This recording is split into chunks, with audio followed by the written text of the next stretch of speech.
Rafale पर लोकसभा में बहस के बाद कांग्रेस अध्यक्ष राहुल गांधी ने एक प्रेस कॉन्फ्रेंस करके प्रधानमंत्री नरेंद्र मोदी पे हमला बोला और उन्हें चुनौती दी कि वो आमने सामने उनके साथ 20 मिनट इस पे बहस करें।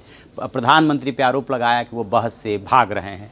आखिरकार राहुल गांधी ने सीधे सीधे पीएम पे इन दिनों हमले अपने तेज किए हैं और लोकसभा में बजाय रक्षा मंत्री या प्रधानमंत्री बोलने के वित्त मंत्री अरुण जेटली ने क्यों मोर्चा संभाला, इसके पीछे कांग्रेस की क्या रणनीति है, बीजेपी की क्या रणनीति है, मैं आपको बताऊंगा। मैं विद्याशंकर तिवारी, इंडिया न्यूज़ के डिजिटल चैनल इन खबर के लिए।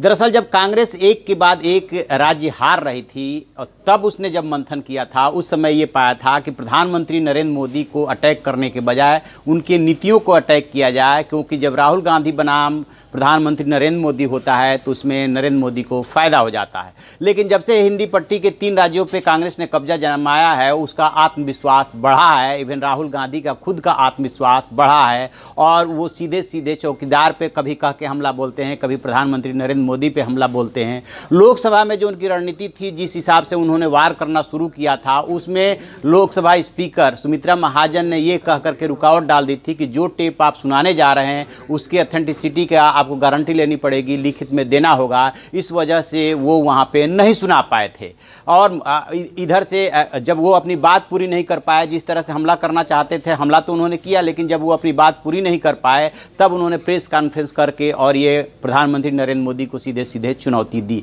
क्या प्रधानमंत्री नरेंद्र मोदी राहुल गांधी की चुनौती को स्वीकार करेंगे? पहला जवाब, जब कल के प्रेस कॉन्फ्रेंस में नरेंद्र मोदी से बात पूछी गई थी तो नरेंद्र मोदी ने कहा था साफ साफ कि राहुल गांधी को बोलने की बीमारी है तो इसमें वो क्या कर सकते हैं। इससे साफ जाहिर है कि वो उनके सवालों का जवाब नहीं देंगे। दूसरा सवाल कि क्यों रक्षा मंत्री, यदि प्रधानमंत्री इस पर नहीं बोलना चाहते हैं तो क्यों रक्षा मंत्री निर्मला सीतारमण ने मोर्चा नहीं संभाला, क्यों अरुण जेटली को मोर्चा संभालना पड़ा?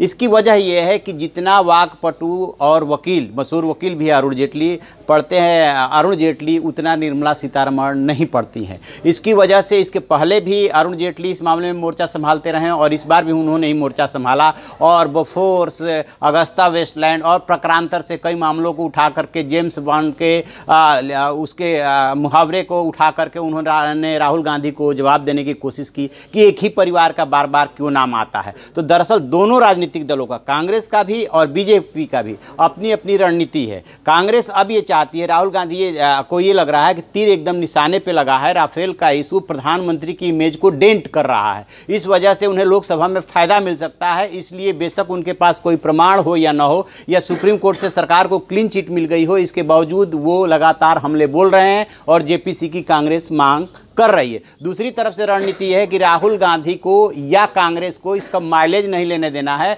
और प्रधानमंत्री को इस पर ज़्यादा बोलने की जरूरत नहीं है। दूसरी पंक्ति के नेता उनका जवाब देते रहेंगे, प्रवक्ता जवाब देते रहेंगे और जब कभी संसद में जरूरत पड़ेगी तब अरुण जेटली जैसे वक्ता को उतारा जाएगा जो तथ्यों के हवाले से, नियम कानूनों के हवाले से उनको जवाब दे सके। तो ये है कांग्रेस और बीजेपी की रणनीति। और अभी आगे कांग्रेस और खासतौर से राहुल गांधी का प्रधानमंत्री के ऊपर हमला और बढ़ेगा, क्योंकि उन्हें लग रहा है कि तीर निशाने पे लग रहा है। तो ये इसकी वजह है। तो आप ऐसी खबरों के लिए देखते रहिए हमारा डिजिटल चैनल इन खबर और उसे सब्सक्राइब कीजिए।